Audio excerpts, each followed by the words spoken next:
আর কিছুক্ষণ পরে শুরু হবে। আমরা আবারও সকলের উদ্দেশ্যে বিনম্রতার সঙ্গে আমরা অনুরোধ করছি, আপনারা দাঁড়িয়ে থাকবেন না, চলে এসেছে যাদের যারা বসার সংকলন হয়নি আপনারা পেছনে চলে যাবেন এবং যারা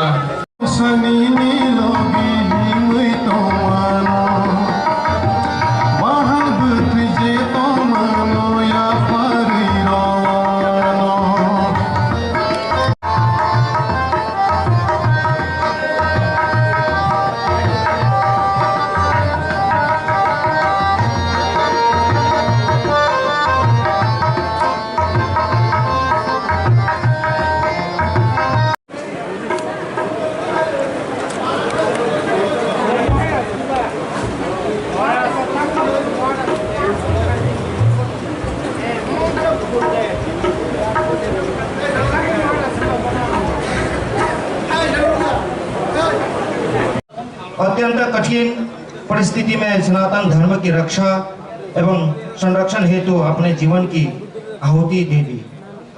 1960 में दक्षिण की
बस এটা ও মন্দির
हरि नाम नहीं तो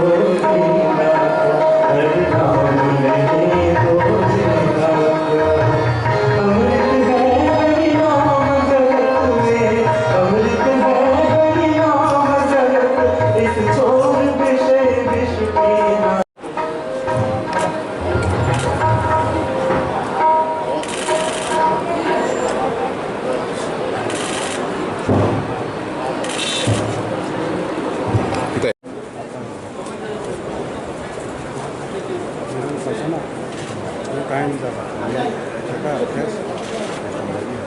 आप कौन सा match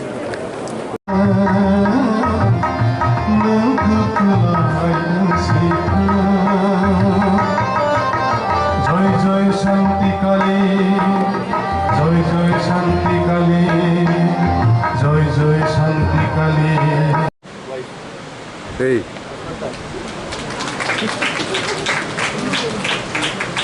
Payan. Ayan. Mana payan?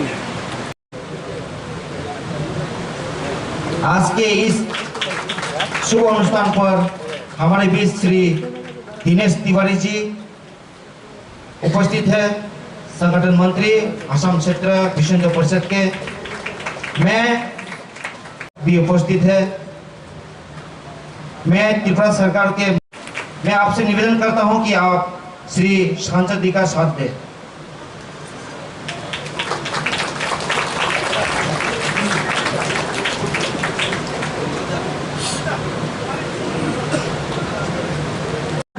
நொடியினை நோக்க நோக்க நோக்க நொடியினை நோக்க.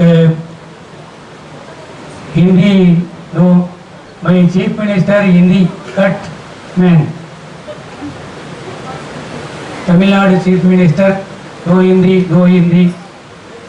15 years. எல்லாம் வல்ல இறைவனுடைய திருவருளால் பாரத தேசத்தினுடைய பாரம்பரியமிக்க இந்த திரிபுரா மாநிலத்திலே சாந்திகாரி ஆசிரமத்தினுடைய மகா சன்னிதானமாக சித்தரஞ்சன் மகராஜ் அவர்கள் வைத்திருந்து தன்னுடைய கடுமையான கஷ்டத்தால், கடுமையான உழைப்பால் இந்த சிறப்புமிக்க ஆசிரமத்தை ஒளிவு செய்திருக்கிறார்கள். இந்த அருமையான ஆசிரம திறப்பு விழாவிற்கு பாரத தாயினுடைய பண்புமிக்க புதல்வர் வணக்கத்திற்குரிய மோகன் பாகவத்ஜி அவர்கள் திருக்கரங்களால் திறந்து வைக்கப்பட்டிருக்கின்றது.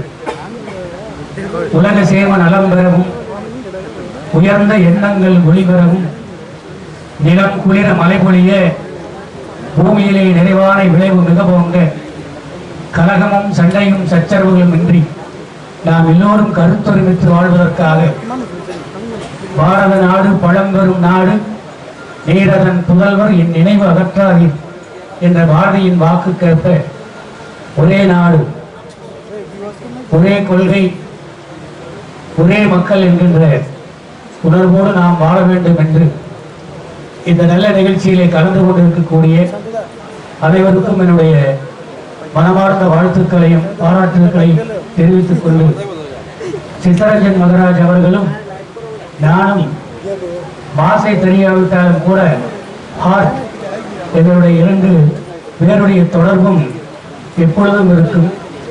நான் 4 ஆண்டுகளுக்கு முன்னால் இங்கு வரும்போது இந்த ஆசிரமத்தினுடைய நிலைமையெல்லாம் பார்த்து கண்ணீர் வடித்தேன். ஆனால் இப்பொழுது இது ஆசிரமம் விரிவுபடுத்தப்பட்ட நிலை, இந்த ஆசிரமவாசிகளுடைய உழைப்பு, சித்தரஞ்சன் மகராஜ் அவர்களுடைய கடுமையான உழைப்பு இதில் வெளிப்படுகின்றது. அனைவருக்கும் நம்முடைய மனமார்ந்த நமஸ்காரம். तत्पादं दर्शितं जन तस्मै श्री गुरुवे नमो नमः। गुरुर्ब्रह्मा गुरुर्विष्णु गुरुर्देव महेश्वराय, श्री गुरुवे परम ब्रह्म तस्मै श्री गुरुवे नमो नमः। प्रथमे आमी आमार गुरुदेव शांतिकाली श्रीचरणे कोटि कोटि प्रणाम এবং আজকে বহু দিনের আমার আশা আকাঙ্ক্ষা, সেই আশা আকাঙ্ক্ষা আজকে আমার পূর্ণ হতে চলেছে এবং পূর্ণ হচ্ছে। আজকের যে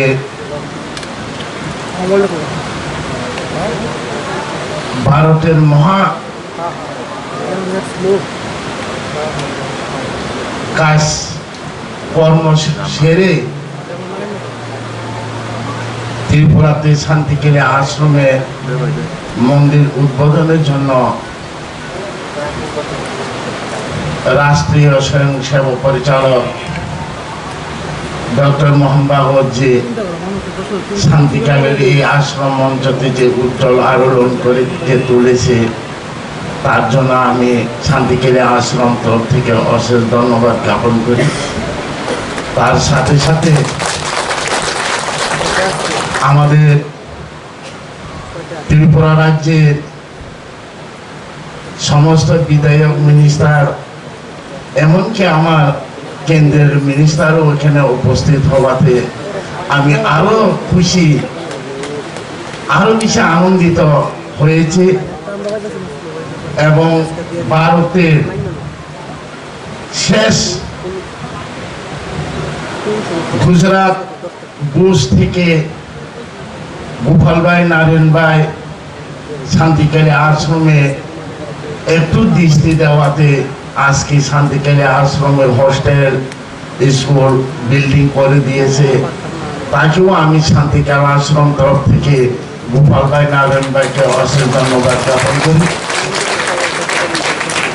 আর এখানে উপস্থিত আমাদের ত্রিপুরা রাজ্যের জনজাতি, জমাতিয়া, হদা, অকরা, রিয়াং, মরসম, তাপেং, সমস্ত জাতির যে হদা, অকরা, তাদেরকেও আমি আমার শান্তিকালে আশ্রম থেকে অশেষ ধন্যবাদ জ্ঞাপন করি। আর বিশেষ করে আমাদের মিডিয়া ভাই বোন, তাদেরকেও আমি আমার শান্তিকালে আশ্রম থেকে অশেষ ধন্যবাদ জ্ঞাপন করি। কিছুক্ষণ আগে যে ভাষণ দিয়েছে আমার শিবলিঙ্গ স্যার, উনি হিন্দি জানে না, আমিও তামিল জানি না, কিন্তু ওনার সঙ্গে আমার এত অন্তরঙ্গ প্রেম, আদর্শ, ভালোবাসা আমি কোনোদিন বলতে পারি না। ওনার আশ্রমে আমি 14 দিন আসলাম, শুধু ইঙ্গিত আকারে, উনিও বুঝে আমিও বুঝি। অন্ধ্রপ্রদেশ, তামিলনাড়ু, এই সমস্ত চেন্নাই নিয়ে বেঙ্গালুর সব কিছু ওনার গাড়ি দিয়ে আমাকে অল দক্ষিণ ভারত উনি ঘুরাইছে এই 14 দিনে।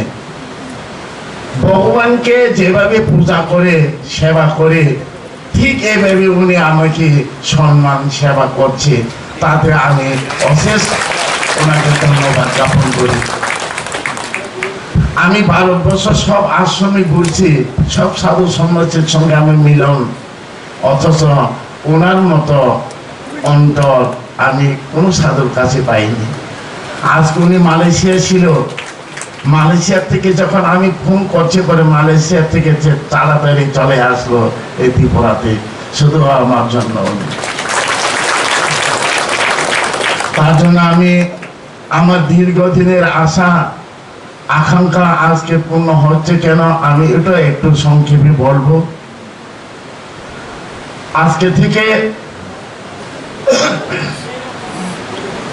গুরুদেব শান্তিকালে জীবিত থাকতে 89-এ গুজরাট আহমেদাবাদ শহরে ধর্ম সংসদ হয়েছিল করোনা মুক্তেশ্বর মন্দির শিলান্যাসের সময়। সেখানে আমি এবং গুরুদেব শান্তিকালে আমরা দুজনে উপস্থিত ছিলাম। সেখান থেকে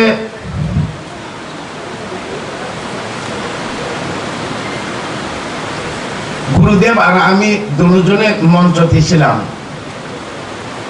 এইভাবে নিচে অশোক সিংহল সবার চরণ ধইরা সাধুরার প্রণাম করছে।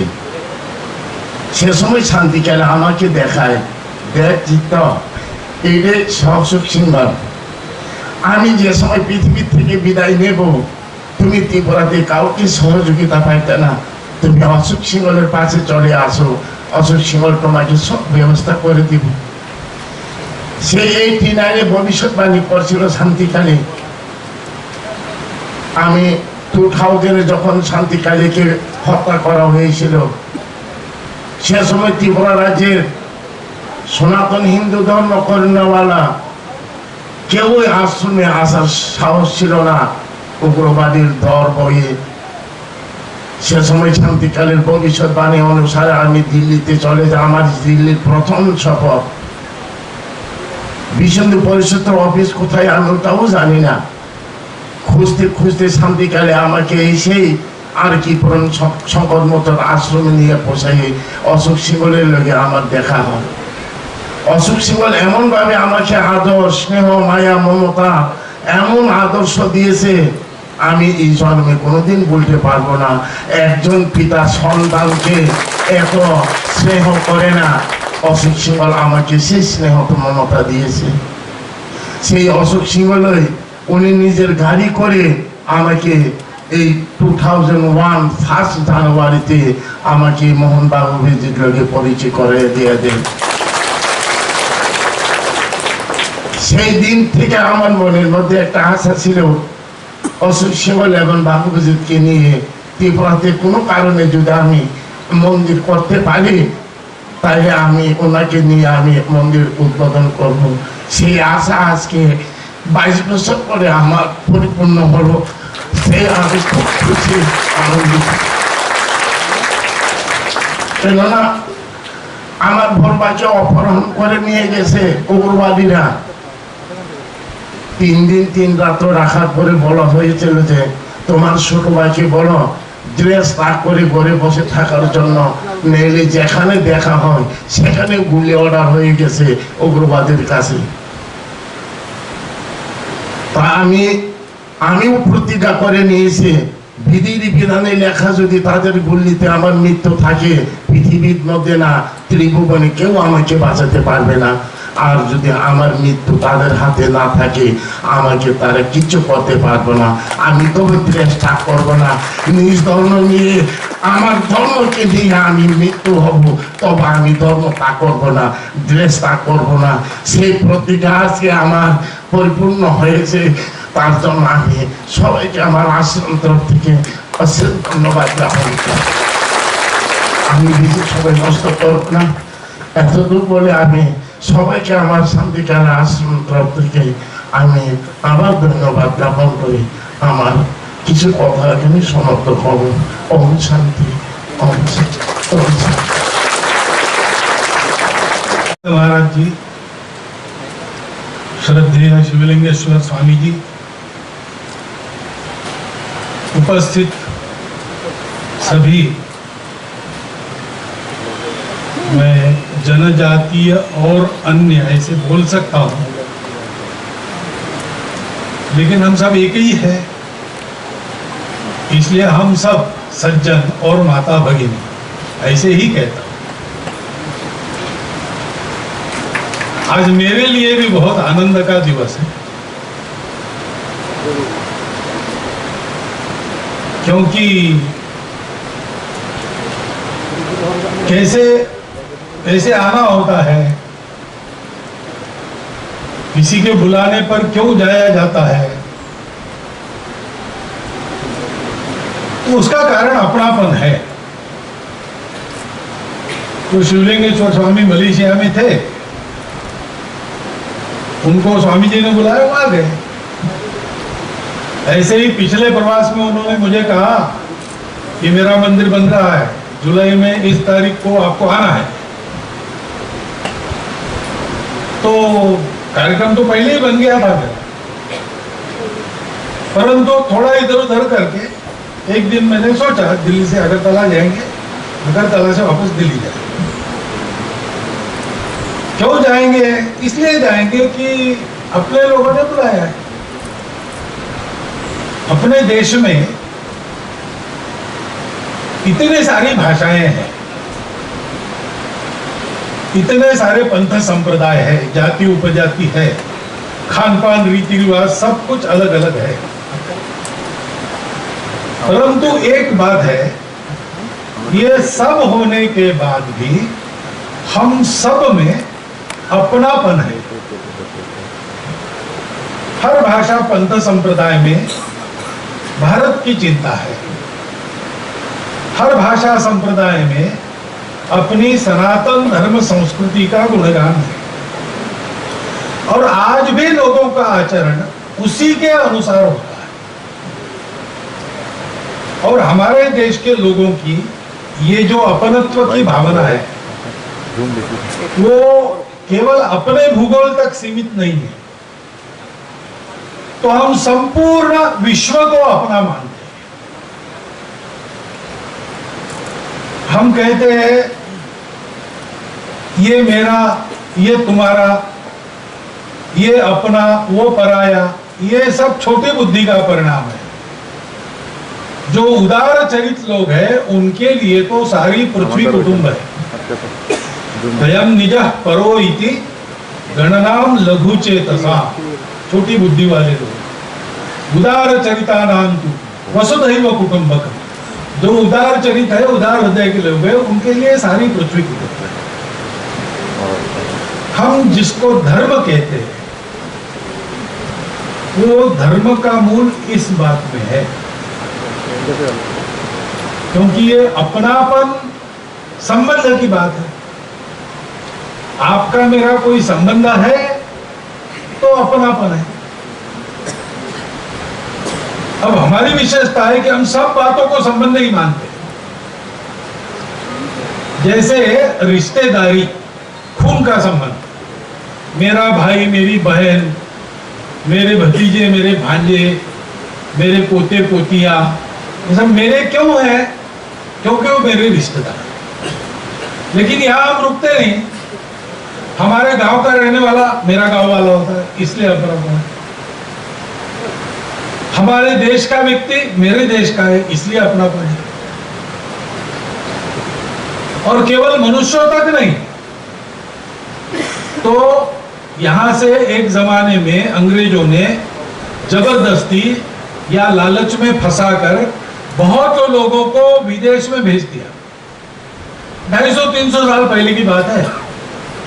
विशेषकर उत्तर प्रदेश और बिहार में बहुत लोगों को चुन चुन कर, क्योंकि वो लोकल लीडरशिप के लोग थे, अंग्रेजों को अपनी लीडरशिप खत्म करनी थी, तो ऐसे लोगों को जबरदस्ती या लालच में फंसाकर विदेश में ले गए और वहीं पर रख दिया। 300 साल पहले गए, तब से उसके बाद भारत आए नहीं। लेकिन उनको रामचरितमानस आज भी याद है। यहाँ से जाते समय एक पीपल का छोटा पौधा लेके, वो पौधा वहां लगाया, उसका आज वृक्ष हुआ है। उसको देखते हैं और अपने लोगों की याद। तो पेड़ पौधों में, पशु पक्षियों में, सब में ये अपनापन देखा।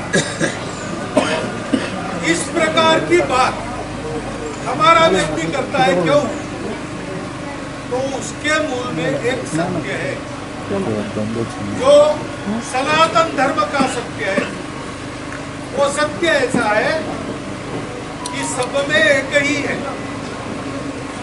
जो अलग अलग दिखता है वो एक का ही रूप है, और इसलिए कोई अपने लिए पराया नहीं। दुनिया में और किसी के पास ये धर्म नहीं है जो अपने पास है। यही सनातन धर्म है। उस सनातन धर्म की रक्षा के लिए भारतवर्ष, जो सनातन धर्म पूरी दुनिया में एक ही को देखने की शिक्षा देता है, जो मेरे अंदर है वो सर्वत्र है। बाकी सारी दुनिया आप अलग दिखते हो तो अलग हो ऐसी मानती है। आपकी भाषा अलग है, आप मेरे से अलग हो। आपका देवी देवता अलग है, आप मेरे से अलग हो। मैं आपको कन्वर्ट करूंगा, नहीं तो आपको समाप्त कर दूंगा। आपका खान पान रीति रिवाज अलग है, आप मेरे से अलग है। सब बातों में अलगाव देखने की प्रवृत्ति चारों ओर में है, और हमारे यहां सब बातों में अपनापन देखने की प्रवृत्ति। अपनापन देखने की प्रवृत्ति से दुनिया का भला होता है। अलगाव देखने की प्रवृत्ति से दुनिया में झगड़ा बनता है, कलह होता है, शोषण होता है, अन्याय होता है, युद्ध होते हैं, पर्यावरण की हानि होती है। इसलिए सनातन धर्म की सबको अपना मानने की प्रवृत्ति जो धर्म है उसकी रक्षा के लिए भारत का निर्माण हुआ है। तो हम क्यों जीते हैं? हम धर्म के लिए जीते हैं। हमको बलिदान क्यों करना है? धर्म के लिए करना है। 5124 वर्ष पूर्व महाभारत हुआ। त्रिपुरा का महाभारत से संबंध है ही, तब से हम चले आ रहे हैं। उस महाभारत के गठन के बाद उसके अंतिम श्लोकों में 5 श्लोक व्यास महर्षि जी ने लिखे। उसमें उन्होंने यही कहा है कि जीवन में सुख दुख के खेल को भूल जाओ। रिश्ते नाते बनते हैं, बिगड़ते हैं, लोग अपने हैं, बिछुड़ जाते हैं, दुनिया में आते हैं, जाते हैं, इसके शौक में फंसो मत। धर्म के लिए जियो। हर्षस्थान सहस्राणि भयस्थान शतानि। आनंद के 1000 अवसर आते हैं, भय लगता है, दुख होता है, 100 सैकड़ों अवसर आते हैं। दिवसे दिवसे मूढ़म आविशन्ति न पंडिता। माता पितृ सहस्राणि पुत्रदार शतानि च संसारेषु अनुभूतानि यान्ति अस्यन्ति चापरे। ये अपने रिश्ते इस जन्म में है, अगले जन्म में कौन क्या है पता नहीं, ये चलते रहता है। सुख दुख आते रहते हैं, लेकिन कहते हैं न जातु कामान न भयान न लोभा धर्मम त्यजे। जीवितस्यापि कोई अपना स्वार्थ पूरा करने के लिए अथवा किसी के भय से या किसी लोभ से अपनी जान को बचाने के लिए भी धर्म मत छोड़ो। क्यों? धर्म नित्य है, सुख दुख अनित्य है। धर्मो नित्यो सुख दुखेषु अनित्य। जीवो नित्यो हेतुरस्यत्व नित्य। जीव नित्य है, हम रहने वाले हैं, हमको जिसका पालन करना है वो धर्म रहने वाला है। सुख दुख आएंगे जाएंगे, जन्म के कारण जन्म के बाद की परिस्थिति बदलती रहेगी। और वो कहते हैं कि इमाम भारत सावित्री, ये महाभारत का सारांश है। इसका जो पठन करता है, इसका जो मनन करता है, इसका जो आचरण करता है, वो ब्रह्मरूप हो जाता है। और हमारा सौभाग्य है भारतवर्ष में ऐसा अपने आचरण का उदाहरण रखने वाले महापुरुषों की संख्या अगणित है। और हमको हमारे इस परिसर में ऐसे एक महान व्यक्तित्व का लाभ हुआ। शांतिकाली महाराज जी ने धर्म के लिए जीवन जिया, धर्म के लिए बलिदान। ऐसा उन्होंने क्यों किया? उन्होंने इसलिए किया कि जीवन जीकर बताना ये संतों का काम होता है। धर्म की चर्चा करेंगे तो सबके समझ में नहीं आती। धर्म का तत्व बड़ा जटिल होता है। तो संत कहते हैं कि हम इसीलिए आते हैं वैकुंठ छोड़कर, स्वर्ग छोड़कर, शिवलोक छोड़कर, इसलिए भूमि पर आते हैं कि ये जो सब बोला गया है धर्म के बारे में, भगवान ने उपदेश किया है, ऋषि मुनियों ने उपदेश किया है, उसको हमको जीकर बताना है। मनुष्यों को बताना है कि इसका अर्थ क्या होता है, वैसा जीवन कैसा होता है। तो ऐसा जीवन का उदाहरण अपने सामने रखने वाले एक दीप स्तंभ का लाभ हमको भी हुआ। ये हमारा भाग्य है। और उस भाग्य के प्रकाश में उनके उपदेश को देखते हैं तो वो सही नजर आता है कि ऐसे ही होता है। आज आप देखेंगे तो क्यों महाराज को देखने पर लगा कि मैं यहां हूं? महाराज को अशोक सिंघल जी ने मदद करने का क्या कारण है? वो तो वहां थे दिल्ली में।